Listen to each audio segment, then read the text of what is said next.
I predict that if women stop eating enough meat, they're going to be a big fertility crisis. Then there's also this, you have to be a strong, independent woman, but you also have to be a really good wife to your husband. This is confusing. Like How for to a do guy, both, exactly. yeah. The veganism messed your health up? Oh, for sure. I was vegan for 7 years, and I was just like, well, I'm skinny, so I must be healthy. But then my hair started falling out, and my skin was full of acne, and I was getting bloated, and I got into the research. But if I had to pick between the two, I would avoid seed oils over avoiding sugar. Sugar doesn't really create inflammation. Yes, it raises your blood sugar, but like sugar is good. I want to know how much overall biohacking and the way you look and the way you feel is affected by your mind. Oh, that's such a great question.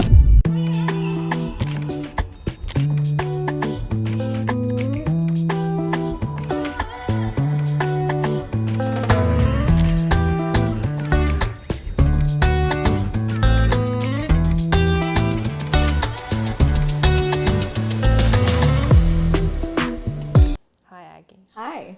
Agnieszka. That's right. How are you? I'm good. How are you? I haven't Long seen you time like no a few, see. I know. a few hours. It's been a whole few hours. How was your afternoon? Sleepy. I'm just fighting off a jet lag, but I'm super happy to be here. I'm so happy you're in LA. This is great. I really love it here. I really do. I was just telling Alex, it's such a interesting and beautiful place because, we're in Hollywood right now. You drive, 18 minutes to your place, and it's a whole different world. It's like a whole different world. There's hills, there's the views, everything is so different. It is quite jarring, like when you travel between different parts of LA and you realize, I'm like, wow, when people say, I don't like LA, I'm like, but which part, right? Because it's like, it's so different. You can have a very different experience. So the funny thing is, I posted today my story of when I first moved to the US and how I lived in this super like poor apartment that was just like basically a 1-bedroom that was also an office, a dining room, kitchen, living space. It was just like, like a studio. Yeah. And with one plug working, so for us to have air conditioning, we had to unplug the fridge. And it was literally like 10 minutes down the road from here. So I used to walk the dog down on Hollywood Boulevard because I wanted to be in Hollywood Boulevard. Yeah, because I thought, we were just discussing how like you want to be in it, right? Like you watched so many movies, you want to be in Hollywood, and then as you spend more time in LA, you realize like, oh, maybe I don't have to be right in Hollywood. Yeah. Well, it's interesting because it's like the worst part of LA, right? The part that's the most like famous. I will say that Beverly Hills is not overhyped, in my opinion. It is exactly what they say it is. It's like, to me, it's like the pinnacle of humanity. Oh, that's so cute. I always say that, that phrase, like the grass is always greener on the other side. It isn't, but it's the greenest in Beverly Hills. It's like, just incredible when you drive. Like you sometimes just go for a drive and look at people's homes and it's just like, wow, like that's so impressive to like have $100 million home or like $150 million home. Like that's just beautifully, like it stretches your imagination to what's possible. Yeah. Because I can't even imagine how much you have to pay a month to upkeep a house that's 150 million. The amount of sofas and beds and tables that you need to buy and cleaning to furnish, staff, like somebody to maintain that, right? Because if it's such a giant property, you have to have somebody maintain it at all times. Yeah, it's like a hotel. Yeah. So for me, it's like I never worked. Like my brain hasn't been stretched to such a scale. Yeah. For me, it's like cooking for 20 people is already stretching. So like imagining such a big house is like kind of cool. I feel like you have people cook for you. Yeah, at that point you definitely do. But I'm just saying as an example, like if someone said, "Can you make a dinner for 20 people?" I would be like, "Oh well, like that would be." What's the most amount of people that you've ever cooked for?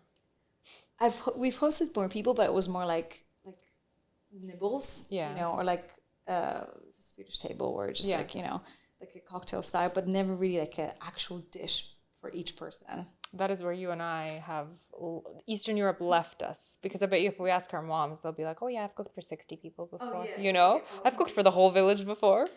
Easy. My mom has co-hosted 30, 40 people, and everyone had appetizers and a hot meal and a soup, and then the dessert. You know what I mean? Like I haven't. Before we move any further, I would like to welcome everyone back to this week's CATAMANIA episode and remind you to please like, comment, and share this episode and share whatever other episodes you love. It means more than you know. I appreciate your support. I have with me here today Miss Aggie Lal, who's a fellow Eastern Central European. Thank you. And a biohacker and a coach, right? A health coach. And just a wellness guru who I'm sure you probably had seen online because, well, there's a lot of great content that she puts out. She also recently got married in a wedding. I was going to say probably the wedding content, not my health content that people don't really care about, but whatever. Isn't it interesting how like our brains are almost wired to like look for like, oh, wedding, bride, you know, like all these things. It's like they make you stop and like look because it's such a, I guess, representation of like love, right? Yeah, like we're addicted, and part of me is like, damn it, do I want to go back to health or do I just turn into a wedding account? I would just like love, like it's just so exciting to like flowers and like, you know, dresses and dressing. It's just so beautiful that I'm like, it has crossed my mind multiple times whether I should just say fuck it. And can I say fuck it? Of course you can say fuck Okay, it. cool. I swear all the time. Okay, good. Especially if I'm speaking in my mother tongue. Because we have such unique swear words and phrases. And also like, I don't know what, obviously, if English isn't your first language, it feels very different to be swearing in English. Like my friends make fun of me when, because I keep saying fuck yeah a lot of times. They're like, do you want to do it? I'm like, fuck yeah. And they're like, yeah, fuck yeah, you're like a bro. And I don't feel it because obviously it's my first language. So for me, like, fuck it doesn't mean much. But I know for a lot of people growing up and with English being their first language, it's just like, it's what a swear word would be to me in Polish. So when I hear people swear in Polish, I'm like, oh, swear word. So I have a very different reaction. That's actually very true. Also, not to like offend anybody here, but like English is not a very abundant language when it comes to swearing. No. Like everything stems from fuck and shit. Yeah. And that's it. Yeah. Like 100%. there's not a whole lot of... And there's not much you can do with it. Like in Polish, you can just make up your own words, right? Because there's like the basis, like the base of the word, and then you can twist it any way you want, add to it, subtract from it. So you can get way more creative. And so, but I'm not gonna complain. Fuck it. So, congratulations, you recently got Thank married. you. We chatted a little bit before we got on this podcast about your wedding and how, you know, the planning went and all of that. I kind of gave up on planning of the wedding because it was getting so stressful, and I'm not a planner. I'm the kind of person who's like, I like things organized, but I don't like organizing them myself. I have to like have someone do it for me. Did you do most of it yourself? I love it. Like, I want to do people's weddings. I love working. Would you be a wedding planner? I feel like I would have to, you know, obviously you want to have a good team. Yeah. And then I got talked out of that idea because after the wedding, I was like, oh my God, I could do like really high-end weddings just because I have so many ideas that we haven't been able to use for our wedding because it was just getting too much. But then, yeah, I'm like, it's fun, but then I'm like, I think I have to focus on one thing, but it is tempting. Yeah. You moved, so you were mentioning you had an apartment just 10 minutes away from here. Was LA your first stop in US?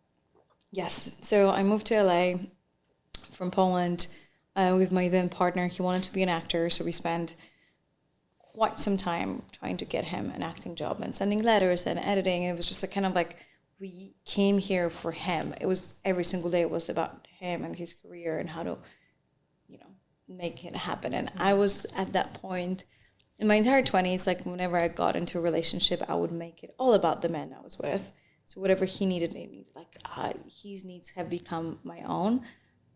And not that is to say that like, that how, not that, like it's just a big part of how the culture I've been raised in. Like women are kind of like there like I was like, oh my God, I'm just gonna be super happy if he's fulfilled.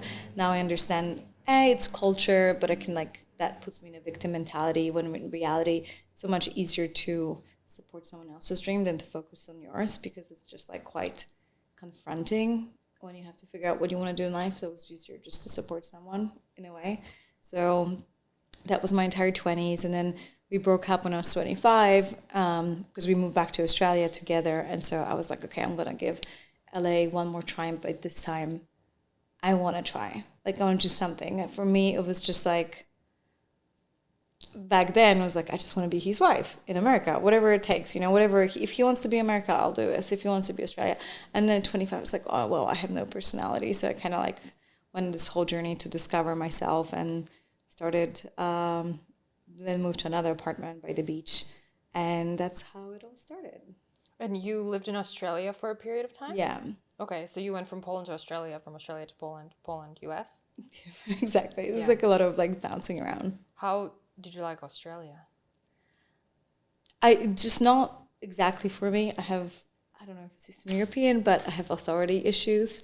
So I don't really like to follow rules if they're imposed by the government. And I think there's that like more of a liberty in the US. Like, I'm not saying I break the law. I feel the exact same way about Canada. That's why, Yeah, but like in Australia, it's like, yeah, you know, you're in the middle of nowhere by the beach, riding your bike 5 kilometers per hour, and someone's going to stop you and be like, yo, you can't drive without, you know, a helmet. Mm-hmm. I'm going to call the police. And it's just like, it's beautiful. And I'm sure like it's a great quality that I just do not possess, because I was just like, this is ridiculous. Why you know. I feel you. And then you get to US and like in Florida, we're making fun of it.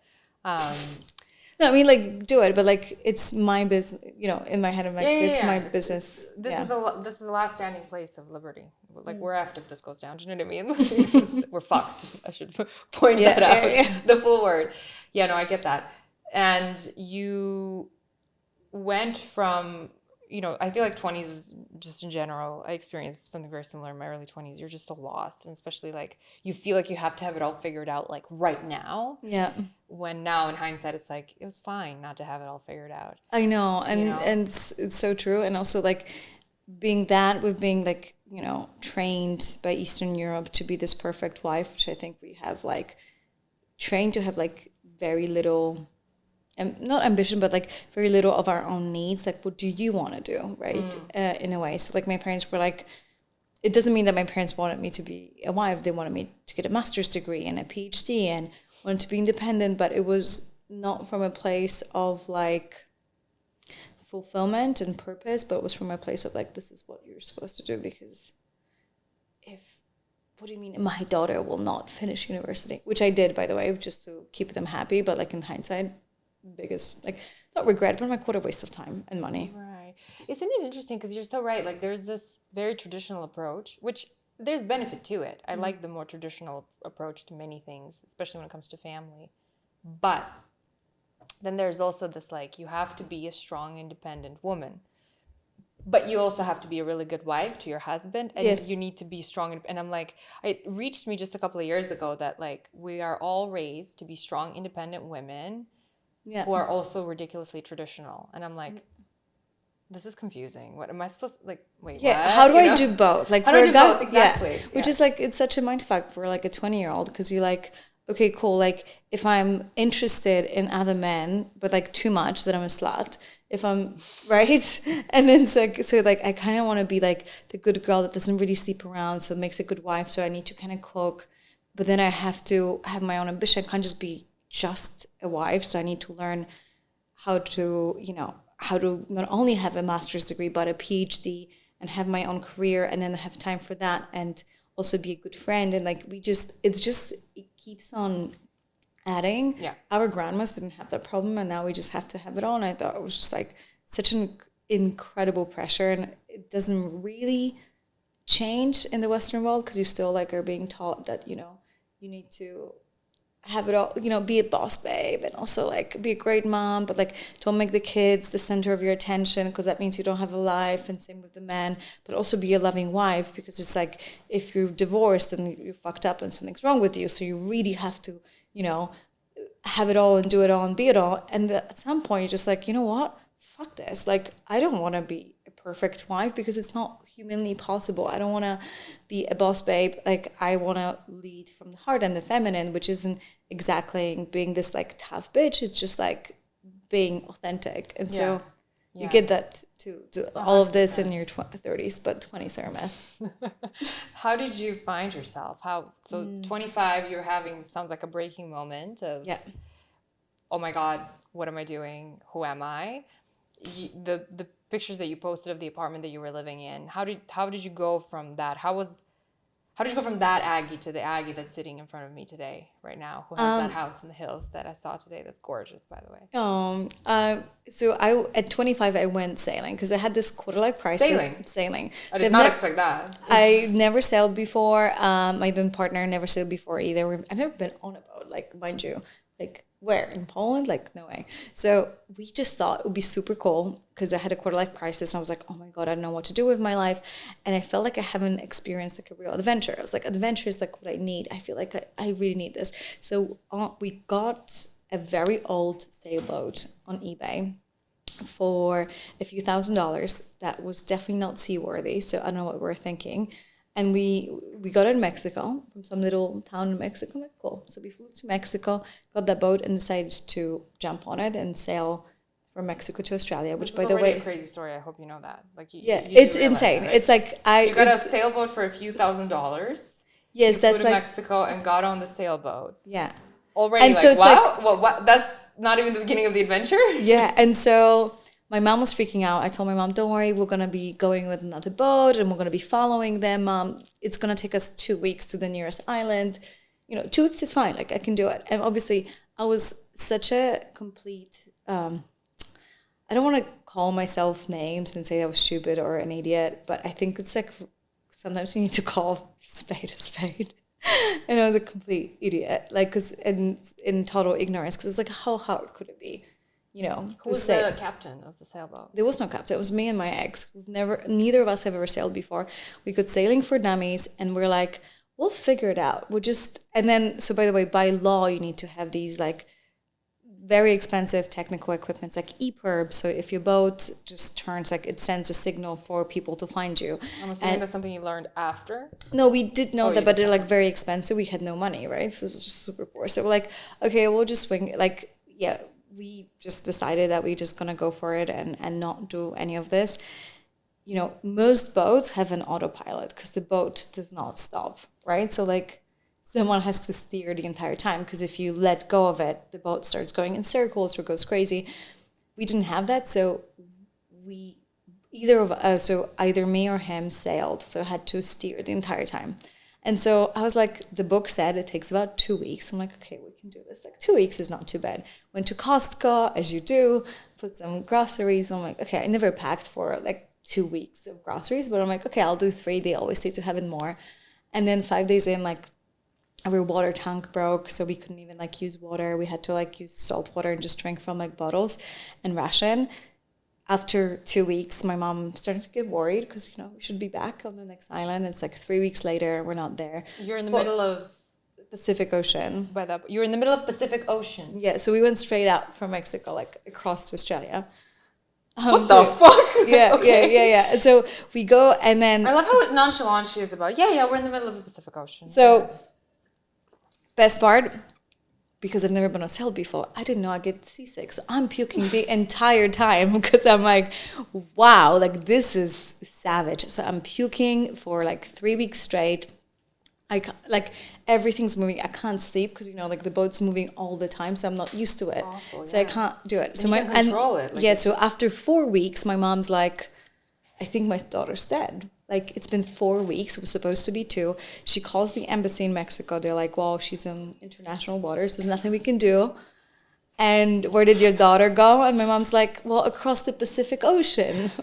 And they're like, well, that's like 6 months. And we went in a cyclone season as well. Like, all of these things that I'm like, when I'm saying this, it's like incredible. No satellite phone, nothing. So if something happened with the boat, like, we're dead. Like, there was no satellite phone. And you at that point didn't have like legit groceries with you anymore. Well, so we were running out. So after 5 weeks, we like definitely ran out of food, right? So nothing left. So we just cooked rice boiled in ocean water, right? Because it's like we didn't have any water either.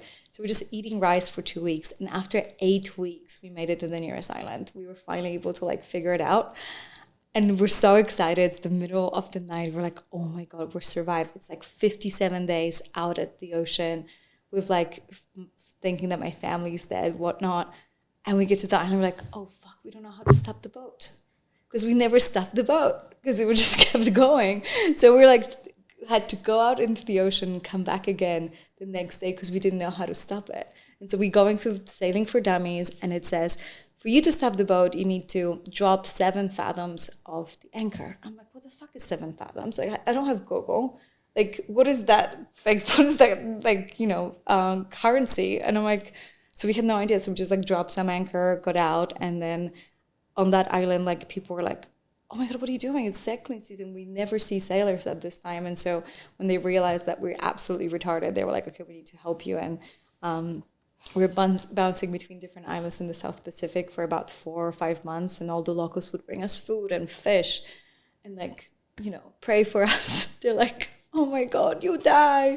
Like, it was kind of crazy. Like, the one island, up until this day, I remember, into Hawaii, which no one heard about because the islands are small.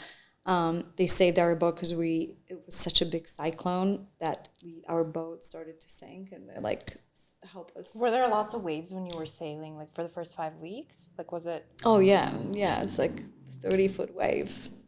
Yeah, they're like, it's scary. I peed myself from fear. Like when you see a wave coming at you and hit you, and you're just like, the only thing that's holding you, you're holding on to, it's like this like harness.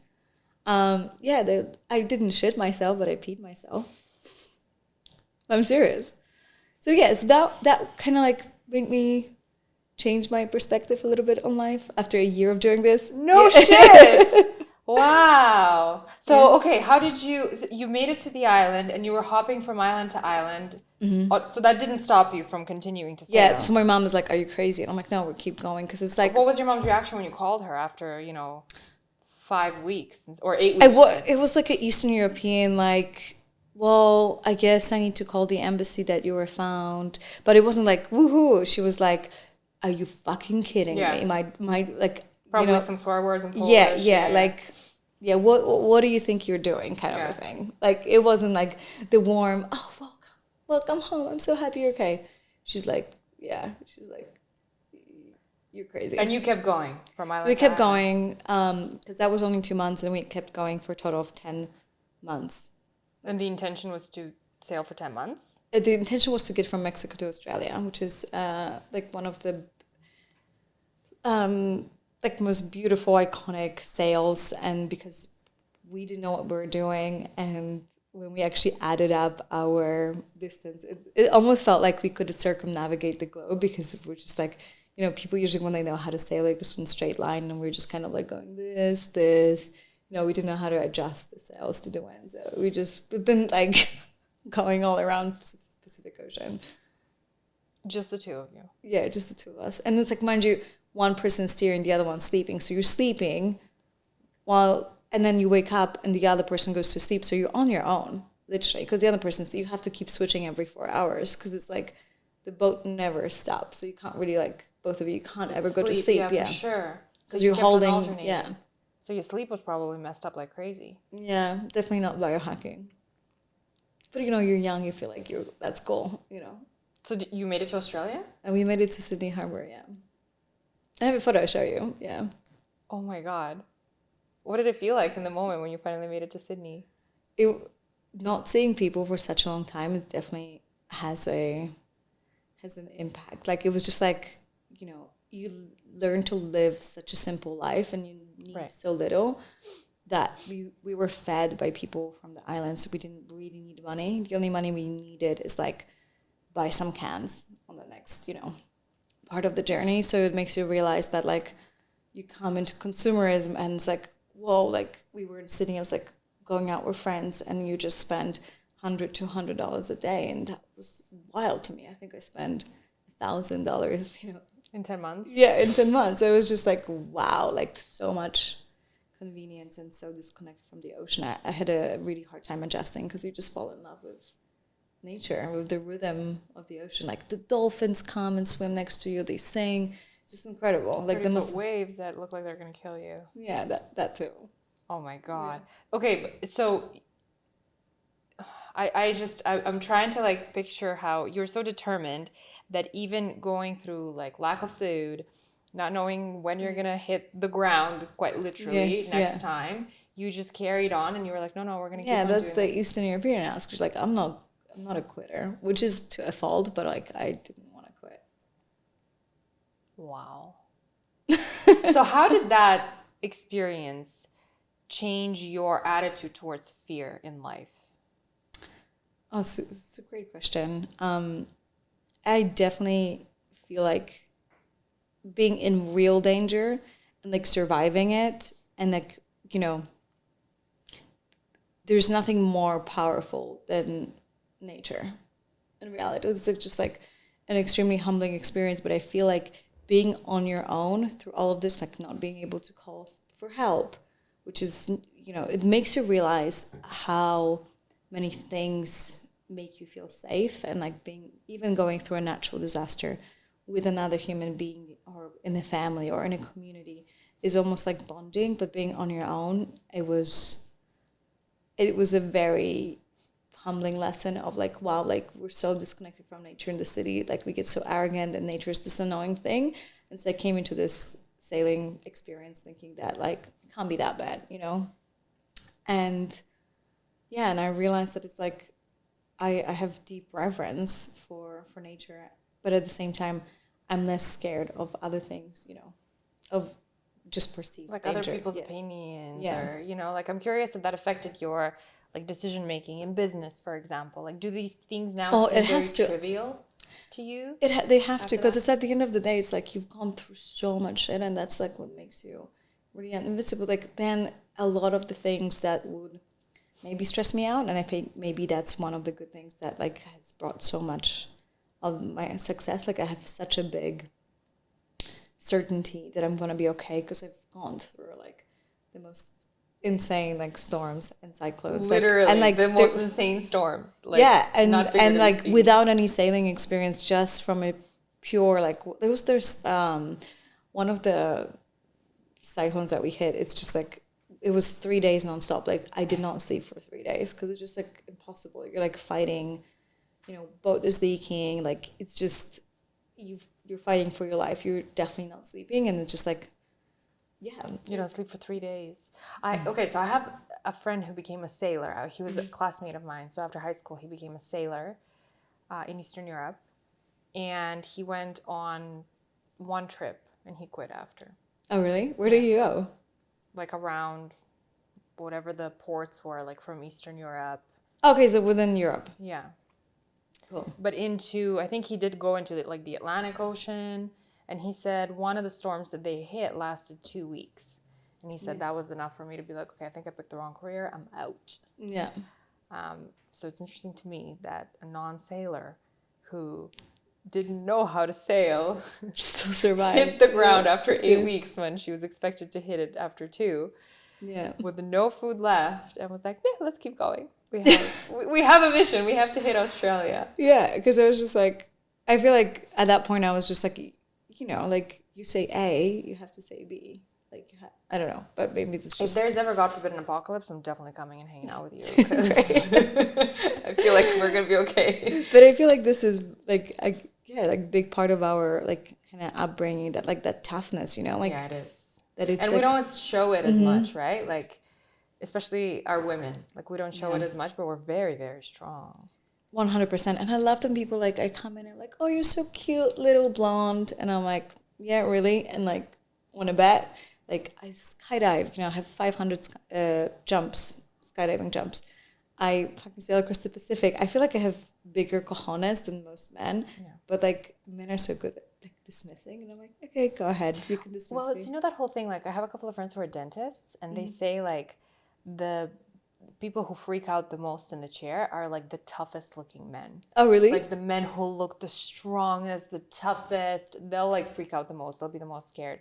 And they usually say, like, when a woman walks in and she looks very, like, cute, very elegant, very, like, almost, like, fragile, always be the toughest. They wouldn't even, like, flinch at the injection or anything like that. It's always like that. I think it's definitely like like nothing wrong with being like whether tough is better or not. I think it's just like sometimes people often dismiss us because they don't feel good about themselves. Like you don't, if you feel good about yourself, you don't go in and just like make people feel shit. It's just only when you don't feel good about yourself that you feel like you need to bring it down. I think that's just like a beautiful reflection of the quality of men that are out there that just feel like they need to, you know, and I feel like I still struggle with like, even in the biohacking space, like, oh, she's an influencer, she's a cute blonde, and all of these things, and then just like, okay, People cool. tell you that? Like, I mean, it's just, yeah, 100%. And I think it's like, I don't really, like, I've worked enough with my coach to like feel like I don't want to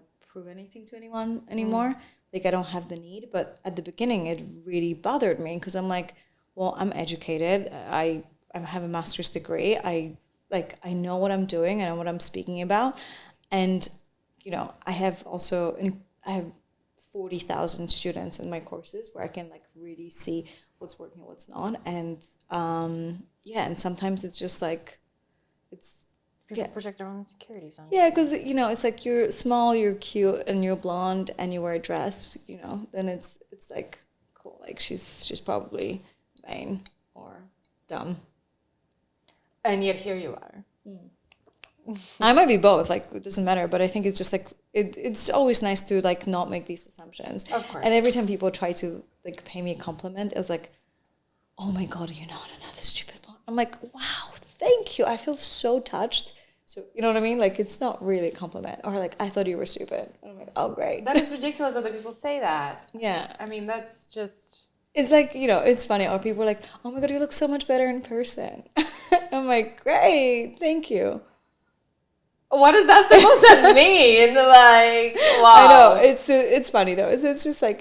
People are really like... And sometimes when I hear stuff... Somebody said to me, I made a mistake in English like a couple of times. And said, oh, at least you're pretty. And I was like, wow. Huh? You know? And it's so funny to me how people sometimes, I think maybe because they'll look at someone like you and I and they'll think like, oh, they're so approachable. So I can just say whatever, like, what, you know what I mean? Like I can, and they don't even give themselves...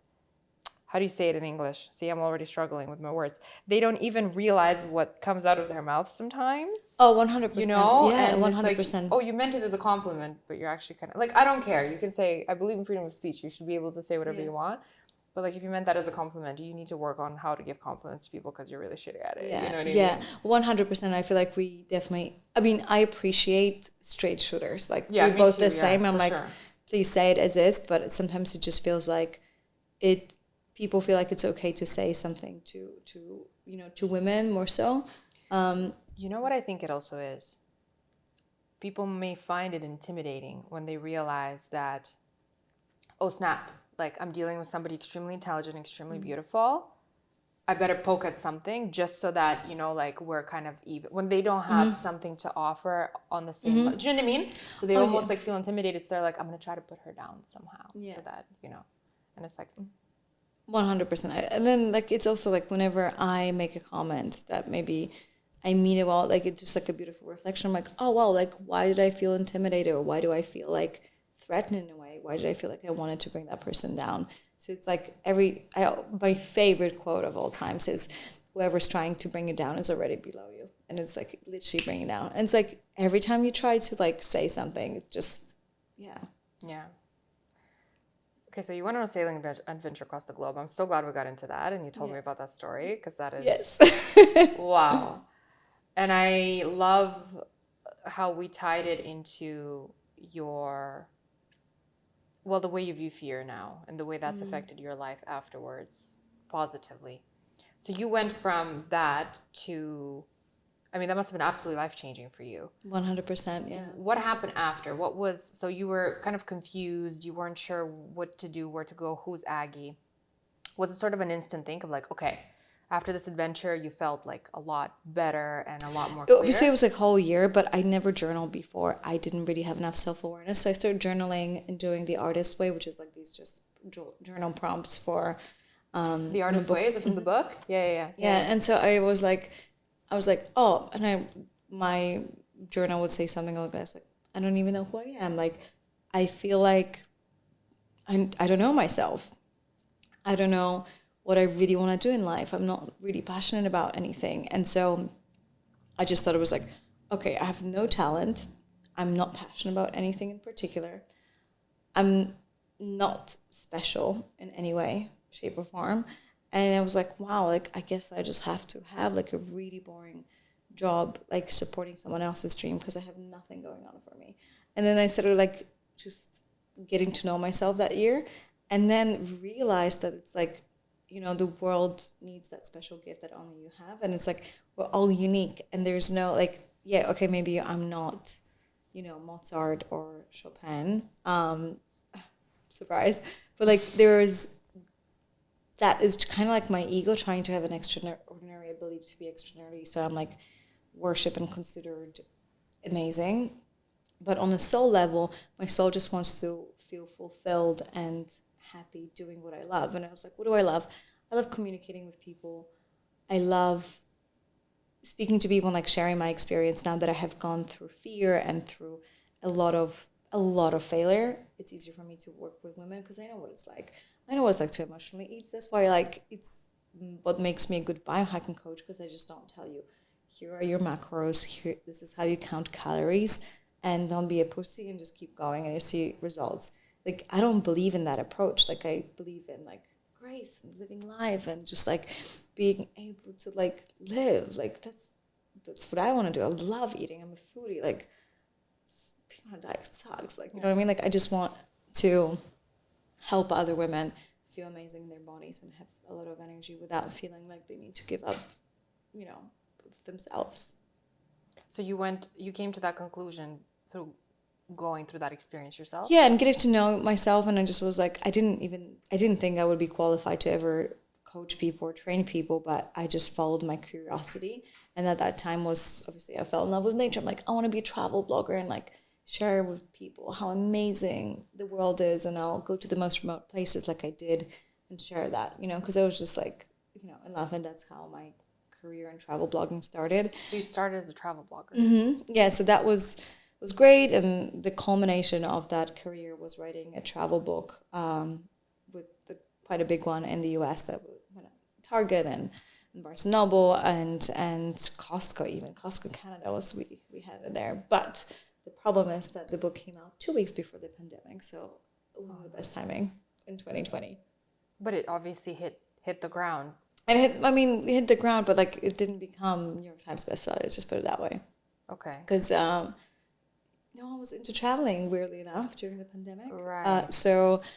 But for me, I felt like that chapter was over. I feel like I've hit every single job I wanted to do as a travel blogger. Every single like, okay, I've been to Bora Bora and like Maldives, and it's like after a fourth trip to the Maldives, like you're like, okay, like I'm noticing that I'm more on the side of abusing than promoting. Like you get to a point of like, okay, it's just becoming more about content than authentic travel, because you just do it at such a pace that is impossible to keep up. And I was like, okay, I'm ready for a change. And that's where my health issues started.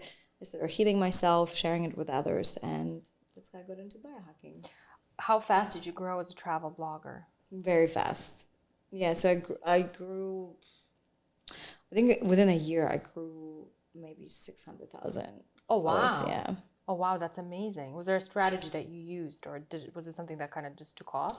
We just traveled, like I just traveled a lot. So I posted twice a day, and I'm very, you know, like I like to keep my word. So if I told myself, not someone else, I told myself I want to post twice a day, and did it consistently morning and evening, like really good quality photos for a year. And it was mainly photos at that time on Instagram? Yeah, back in the day. Oh. I know, I kind of missed this time. I know. I wasn't on Instagram then. I had my own presets, you know, and I was like posting. And so that's basically amazing how it started. Amazing. And how was that pivot when you decided that, okay, travel was good, but I want to change? You said you started to get health issues and you healed yourself through lifestyle change, nutrition. You were vocal about your journey. Was it something that happened organically, that shift, or was it more like a, you know, so hard stop and now? No, organically, obviously, how I didn't wake up one day, I'm like, hey, I'm no longer a travel blogger. I was just kind of still trying to travel, but then not being able to. And then like people would always say how you feel about yourself. It's like, oh, you're so boring now that you're not traveling. I don't really care about anything else. Like, because it's like, you know, not as exciting when you see a depressed girl struggling with health issues on her couch every day for months. How that shifts all of a sudden. Yeah, like all of a sudden you're not like, everyone's favorite person anymore. Wow. Yeah. So it was like really hard, and that was like really hurtful to not almost be like cancelled, but to how quickly I became like going from favorite to not so favorite. And like I think I lost 150,000 followers because people were like, oh, I'm not interested, this is boring.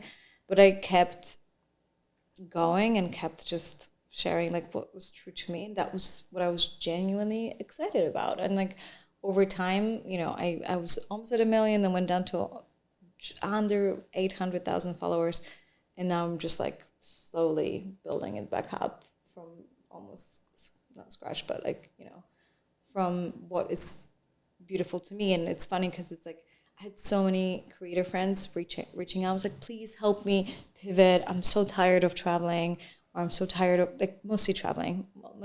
Most of my travel friends were like, I can't. I want to pivot to something else. Yeah. Yeah, and they're terrified. Like, I can't do this lifestyle anymore, but I know that I'll lose everything I've worked on. And it's just like a beautiful reflection how it feels that people love you and they will tell you, you're my favorite person, I followed you forever, and all of these things which they think are true.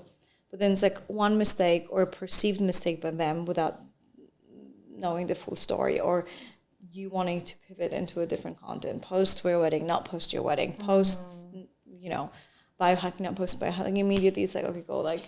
It's crazy, hey? And it takes a minute to get used to that stuff, because at first it really hits you. Yeah, and because you're building something, and then all of a sudden, you know, or you express an opinion on global affairs that's not aligned with someone, you know? And it's like, I have friends who are creators with whom I don't see eye to eye on a lot of very serious issues in the world. I still love them to death. They're still they're still amazing. I still follow them. I still love their content, even though we disagree. That's what we're meant to do as human beings. We're meant to share opinions and disagree with one another. But it's like we live in such a cancel culture that it's like you say one thing. Exactly. And it's like, no, how could you? I'm canceling. Like, oh, it's like you're going for Trump or you're going for Kamala Harris. I'm like, not that it really doesn't matter, but like in the grand scheme of things, like I can see both sides of the story. I can see why you vote for one, and I can see why you vote for the other. And like so many, like it's so quick, no matter what you say. Even if you took 5 million people into consideration, oh, what about all of those people that like, you know, it's like, it's always like that. And we get so easily offended. And number one thing is like, I feel so offended. I'm like, good, it's okay to be offended, you know? It's sometimes good to get offended. Maybe it's good for your ego. Yeah. Yeah, exactly. Yeah, it's good for your ego. And it's also, like, it's also good to disagree. Like, if you feel super strong, like, the illusion of ego is that we over-identify with thought. So you have a thought that you feel really passionate about, like, I don't know, Trump should win. And then, like, you over-identify that thought to the point that it becomes your personality. And whoever doesn't agree with that thought is an enemy. And you just get angry and unfollow it. And, like, you can follow someone for 10 years to, like, build a relationship and cancel, like, a friend just because you don't agree on how they vote. Which is, like, your voting can also change. Like, if you haven't changed your opinion, then I don't think, like, that's healthy. We all have changed our opinion on something 100%. Based on the context, because we never, ever have access to all the information. 100%. Like, it becomes, I love what you said there, that people become so attached to their thoughts and they identify with them. It's like they don't realize that the opinion that they have formed about a political candidate or a situation that is happening is just that. It's their opinion. Mm-hmm. It's something that they formed based on the information that came their way. Yes, there's truth. There's unequivocal truth. But at the end of the day, we're all doing the same thing. We're just forming our own opinions and trying to understand what's going on. And it's also like the duality of the black and white. It's like Trump is bad, Harris is good, or the other way around. I don't even know what's in right now. But like, what if it's just like, well, it's gray. Like, it's gray. There's a lot of gray area. Like, there's some things that are good and some things that are not good. And it's not such an easy, like, black and white decision, because life isn't black and white. And so, like, just navigating the deliciousness of duality. Like, there's no duality. There's, like, a whole spectrum of experience is just something that just brings you inner peace on a lot of things.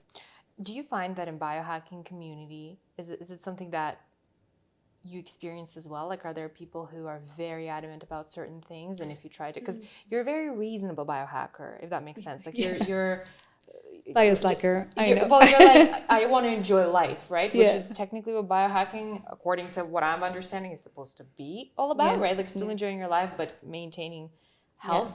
I'm definitely the laziest biohacker that's out there. You know, you look at Brian Johnson or Dave Asprey. Dave's like, I haven't had seed oil since 15 years. And I'm like, wow, like that's so impressive. Like, you haven't gone to a restaurant? Yeah, I'm like, that's amazing. Like, I'm genuinely impressed. So, like, I just don't have that self-discipline. I don't have, just that's just not me. And it looks like such a beautiful thing that a guy would say or do. And then the feminine energy is like, here's the cookie. Like your grandma, like, okay, cool. Because it's like you only live once, right? And so I think the one beautiful things about biohacking is that whatever we might not agree of how strict one should be about eating and not eating. I'm definitely the most relaxed, and obviously they're way more strict.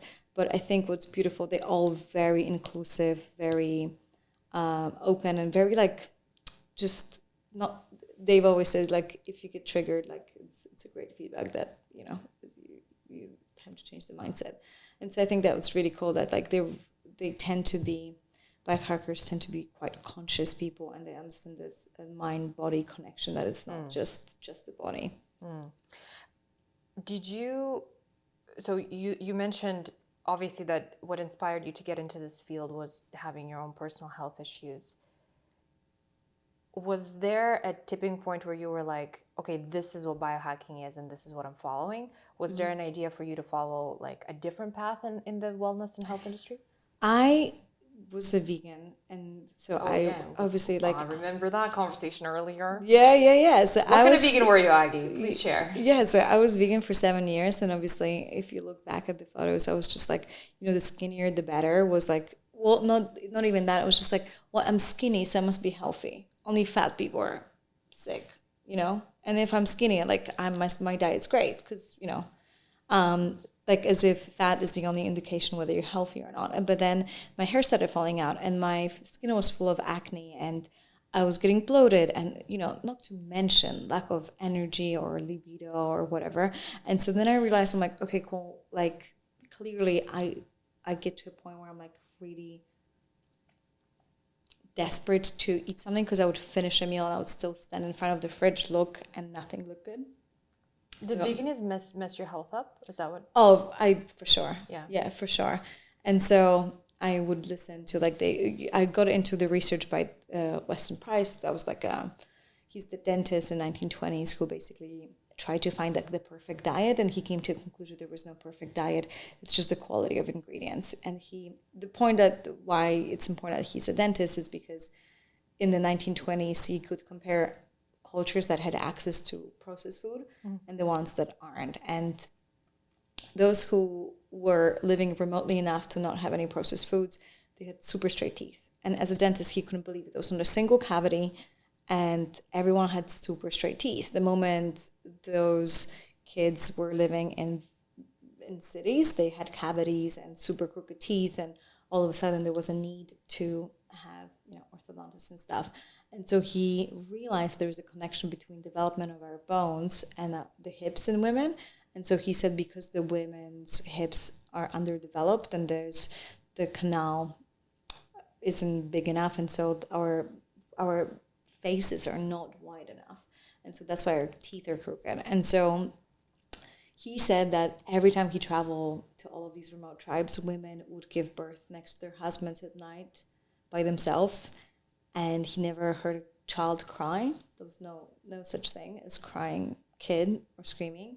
And they were just like at peace growing up. And so he's like, but then in this 1920s, like 100 years ago, and he's like, and then I go to the city and kids are crying and they're like throwing a tantrum. And he's like, it has to be related to diet.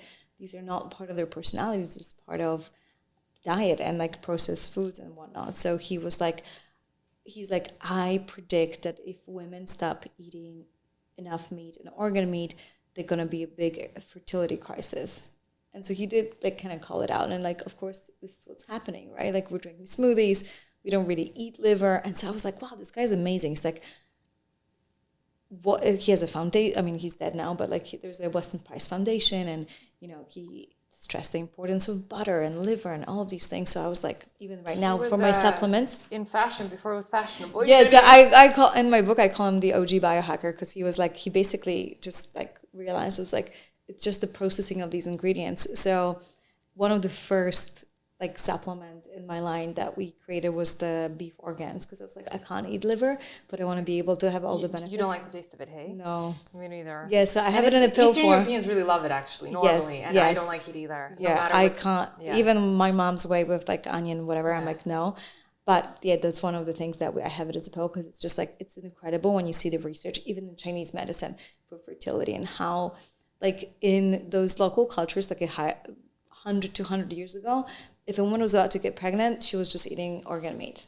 Like that was it, and butter. That's the two things she was having, which is something that you grew up eating in Eastern Europe up until this day. We hate it, but that's what happened. So I felt super inspired. Then I found Dave Asprey. I saw that he's very much aligned on the teachings, but he has a way more sciencey, modern spin to it. And I was like, okay, but like, where are all the women? Like, and so I was like, okay, cool. I'm definitely. I'm entering this. I'm like, we need more women, and so my goal has been to like get more women in space, because I think we're just like better biohackers. We're underrepresented. Nothing against men, but even the whole concept of, like, I think I mentioned this earlier in your podcast, training. Like I think we've been training all wrong this whole time, because we've been training like men, and I don't think we're meant to train like men. No. I don't think you have to be a medical professional to even understand that. There's a couple of days a month. One of them is today, quite honestly. Not that anybody needed to know that information, but like all I can do today is stretch, literally. Yeah. And I feel like there's nothing else my body, it could handle it if it needed to. But I feel like I'll put such a strain on it if I go to the gym today and lift weights. I just don't have the strength. Like, no, I don't have the strength, exactly. And I used to beat myself up for it. I used to go to the gym on a day like today, on the first day of my cycle, and I would lift weights, and I would get mad at myself, like, oh, why am I feeling so weak? Well, because you're bleeding. I'm bleeding out of my body. Like, that's why. And like quite a lot too, like my body's going through this process. Like nobody explained that to me. I was just like, well, something's wrong. I can't lift weights today. It's like, no, actually just wait a week and you're going to be able to lift the weights that you can't lift today, But again, like, it's nothing against men. I just feel like we've been following a totally wrong advice. 100%. And I think it's just like, it's, again, not to like slip into the victim mentality, because it's like, at the end of the day, the biggest asset that you have is your intuition. So if something doesn't feel right, it doesn't matter if I say it or you say it or whatever. Like maybe someone feels great on their person. Like, it's, don't follow her, don't follow me. Just like follow your own intuition, because you know best. And it's like, that's actually true. Yeah, my sister-in-law, she can work out on her. She's like, I have extra energy, and I'm like, who are you? Weirdo? Like, why? Yeah, she has like extra energy. But like, that's the thing. It's like, and if she would be like, oh, this is my favorite day to work out, but like I'm being told that I should rest, I'm like, no. So it's like, you have that superpower, the inner compass, that the more you listen to it, the louder it gets. And it's the only way for you to know what's best for you. Yeah. And so that's like, maybe some people need more discipline. Maybe some people I need more grace and relaxing, because I'm, as we can tell, like, I'm like this pit bull that like wants you that you don't let go. I need to learn to like, okay, I can chill every now and then. Yeah. So it's the Eastern European in you. It's the Slavic woman. That's, I don't know what it is with us, but yeah. Mindset. I want to know, how much does your success in overall biohacking and the way you look and the way you feel is affected by your mind? Oh, that's such a great question. I think it's a tough one, because like, I don't think I will be able to have the insight to truly know how much of me fully loving myself made me look so much better. But when I think back of the times when I didn't love myself, and I didn't like, just like was myself, my own best friend, and wasn't looking in the mirror. I'm like, oh, we got this. And then just like now that I really do, and I had this beautiful like ayahuasca journey where, you know, I just realized that like you basically, for those who don't know, it's like a plant medicine, and you get a lot of like insights. A lot of downloads. Yeah, a lot of They'll downloads. know. Yeah. My listeners will Oh, know. yeah? Okay, cool. And so one of the things, it was just like, I had like the flashbacks of like me looking at the mirror, at myself in the mirror 50 different times throughout my life. And like seeing that like little girl, little Agnieszka, like in me, like, hi. And I'm like, oh, I look so tired. I'm like, oh, You saw that? like I saw the inner child wanting, like seeing itself in the mirror, like being like, hey. And my reaction as a woman, you know, we're so good at being like, oh my God, it looks so tired. I'm like, or right now I'm like, oh my God, my hair is like so we're looking flat. at ourselves like this. Like nobody looks at us this close. Yeah, You know? but it's like, oh, my hair's like, oh, my eyebrows are uneven. Oh, I'm getting a wrinkle. And I saw like every time I would look in the mirror, and the first thing I had to say was just something wrong about my looks. And I was like, wow, like we do it all the time. We do it when we watch a video back sometimes. Someone films it, it's like, oh my God, or like a photo. I'm like, is this me? Like, what the hell? And so I had to train myself to realize, I'm like, I love you the way you are, you know? And I think I was just like, wow, that's so sad that I don't, instead of like celebrating myself and rooting myself, I'm like, my first reaction is just like, oh, I look so tired. Or like, oh, my hair is so flat. And so that like, I was like, never again. Like, this is not going to happen anymore. And I think, to me, I love the way I look. I feel beautiful. And you then are really beautiful. But like, it's what came first, me believing that I'm beautiful and like fully stepping into that, like the relaxation, the power of being beautiful. Or because how else did I change, you know? Like how did I literally reversed my like wrinkles. We had this conversation like in So you didn't have any work done or anything like that. I used to be like filled with like Botox and filler and whatnot, and it was just like my incredibly. And so like last time I did Botox was about 2 years ago, and I went to my friend doctor, and she was basically like, she's like, I think it's still there, because like I feel like you there, but like you don't really need anything. But if you saw me 6 years ago, I had fine lines, like super thin, all around my eyes. Like the only thing I have now is like lip filler that I still do, but I stopped doing everything about 2 years ago to my face. And you think that it's a combination of the way you... I think it's the way we think. The way you think, and obviously the lifestyle that you lead, the nutrition and the biohacking things that... Is it the apple cider vinegar? Is that the secret? Yes. It's actually supposed to be incredible. It is incredible. Things, right? Yeah, it's like, it's, you know, have you seen My Big Fat Greek Wedding? Yes. And then he like sprayed a Windex? Windex. Yeah, so like that's the Windex. Yeah, it's like literally great for everything. Yeah. My father-in-law, actually, you might like this. He has a problem with his sciatic nerve in his back. And it's been bothering him like really badly. He couldn't figure out what it was. He did a whole bunch of like tests, scans, all sorts of stuff. And it's gotten to a point where like if he drives pretty much anywhere for more prolonged periods of time, which he has to do a lot for his work, it's really, really bad. Wow. Because I guess it like there's a lot of inflammation. Anywho, he was like pretty much addicted to sugar and sweets. So he cut that out. Got a little bit better, still didn't quite go away. Then he switched to basically like mostly protein diet, like protein-based diet, animal-based diet. Helped a little bit, not quite there yet. And then last time we saw him, he's like, in the last couple of weeks, the only thing that changed is I take a shot, or not even a shot, I think it's a tablespoon of apple cider vinegar in the morning and a tablespoon of apple cider vinegar at night. And he hasn't experienced any pain. Wow. And he's like, I don't know for sure if that's what it is, but that's the only thing that changed in my day-to-day life that I could trace back and say like, okay, this changed. So that must be the link to why it stopped hurting me. Because it was getting really bad. Like he had to sit on a particular chair. Otherwise it would hurt him like crazy. So that's mad. I'm sorry to hear, but also like, I'm not surprised anymore about anything these days. It's just like... Imagine we're like doing all this stuff and like the solution is just apple cider vinegar. Well, because it's like, I'm so into Chinese medicine. They spent Yeah. the last 5,000 years figuring it out, so I feel like they know what they're doing. So it's like it's just so funny when people just get super cocky about like, oh, Chinese medicine, da da da, and I do or find it like interesting too. I'm like, they literally, you're right, they've been doing it for so long. Aren't you at least curious if yeah, they've been doing it for so yeah, just long? like a little humility about like the 5,000 years of experience with like 100 years of science, and so I always like someone was offering to me something, and they said like I don't know if it was like an old wives' tale, and I'm like great, I'm super down to try it. Like that's just right up my alley. What are your absolute no's? And what are your somewhat no's, but can sometimes allow myself? And like definite yeses that people wouldn't expect you to have You mean in when it terms comes of to eating? food? Yeah. Okay, definite no's. I don't have like if you ask me like a couple of years ago, I probably will have a little list. But now at this point, like Cedos or nothing processed, or like I definitely was way more strict when it comes to eating. Like, and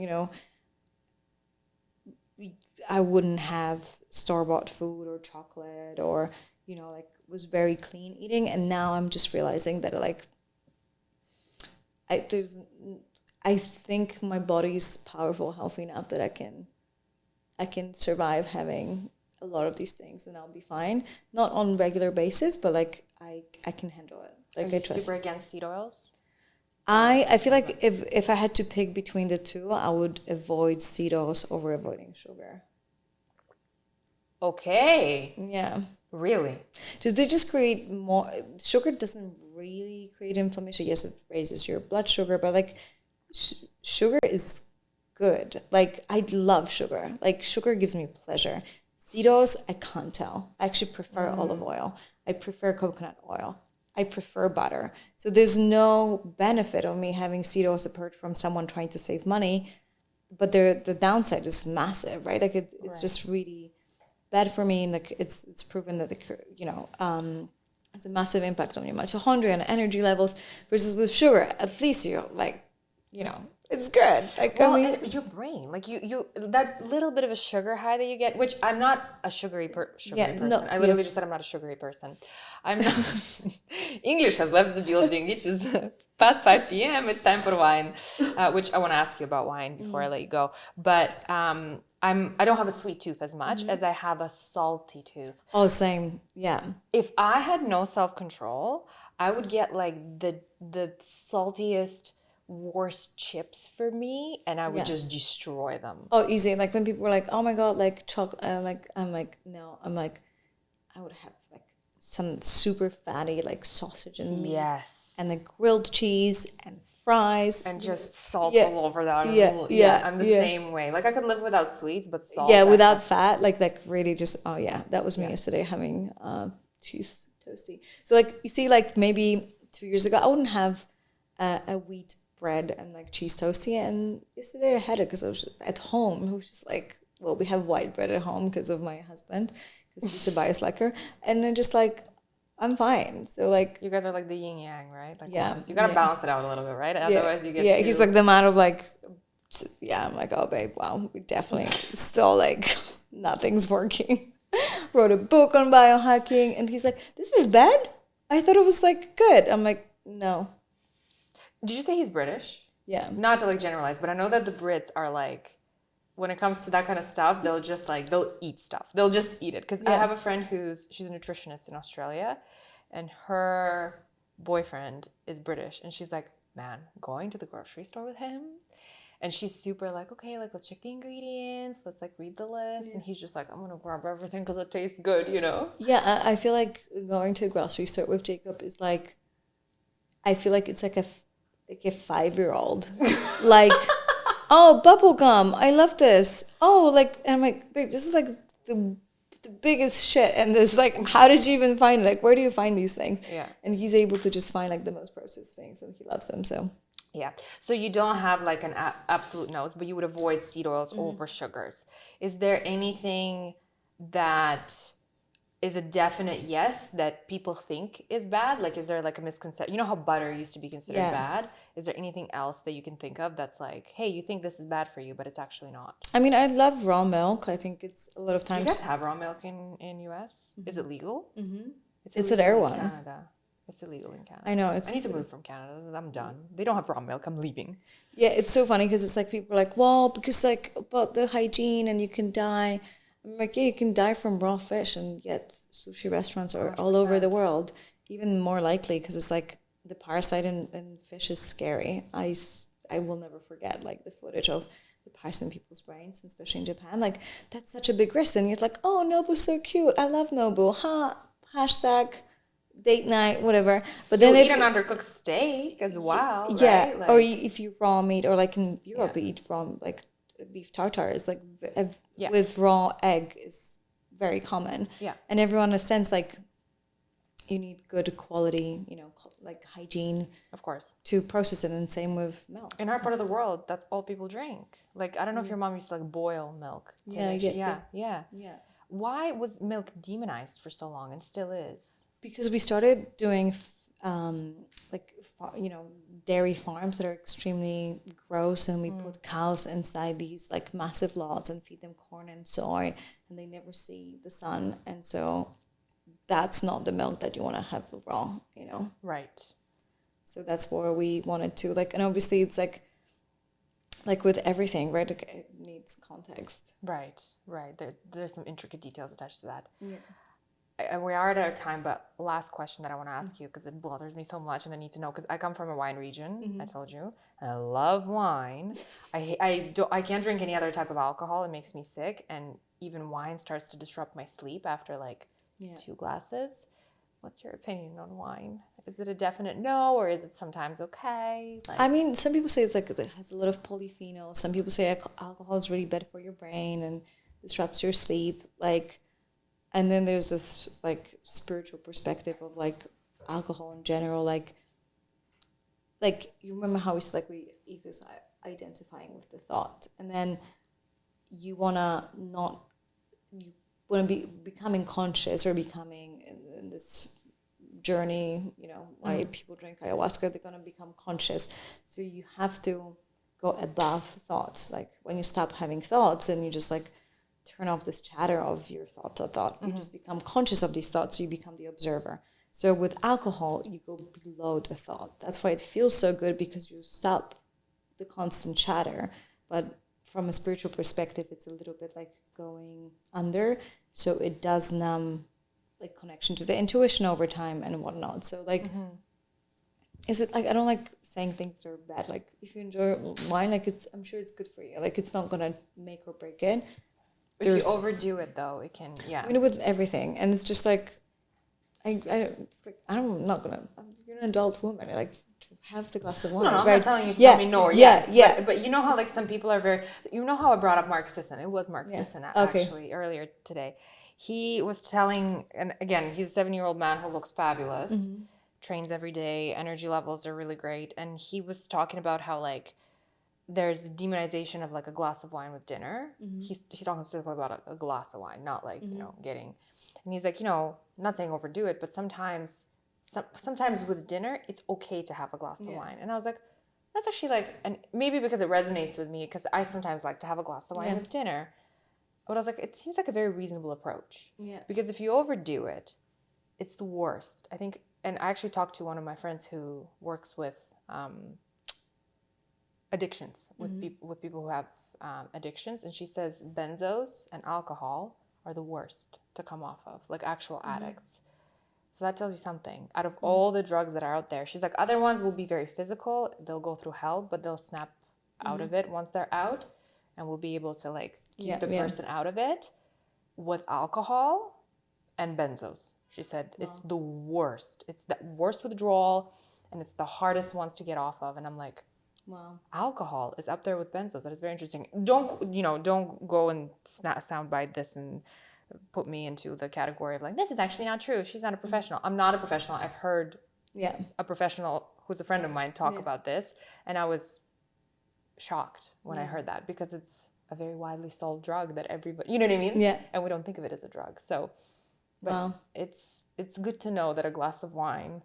Yeah, I mean, like yeah. Again, it's like everything requires context, and like I think it's just like best. Like a glass of wine can mean so much more to somebody than a glass of wine to somebody else, right? Is the Very meaning, true. right? So it's like best. There's no If this definite is like, no, never. no, or, if you know. feel like there's difficult emotions coming up, and you grab for a glass of wine because you don't want to feel them, because you want to numb those emotions, even the glass of wine is probably not a good idea. But if you just do it for the pure pleasure, like you do for a coffee, because it's like, oh my God, like, then yeah. Yeah, you're not suppressing anything. Yeah. You're just amplifying sort of the Yeah. pleasure that Yeah. So you know best, right? Like you have to ask yourself what is the underlying energy. Yeah, I like it. Aggie, thank you so much. Thank you. Thank you so much. I appreciate your time. And thank you for our wonderful listeners tuning into this episode. I will see you next week.